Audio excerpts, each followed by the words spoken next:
ధీంతన తోంతన నటరాజుకి నట భంగిమవో ధీంతన తోంతన శంకరునికి సంకీర్తనవో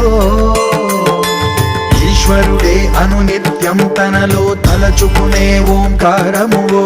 శివ హృదయం కరిగించే ఆ పంచాక్షరివో నీ మదిలో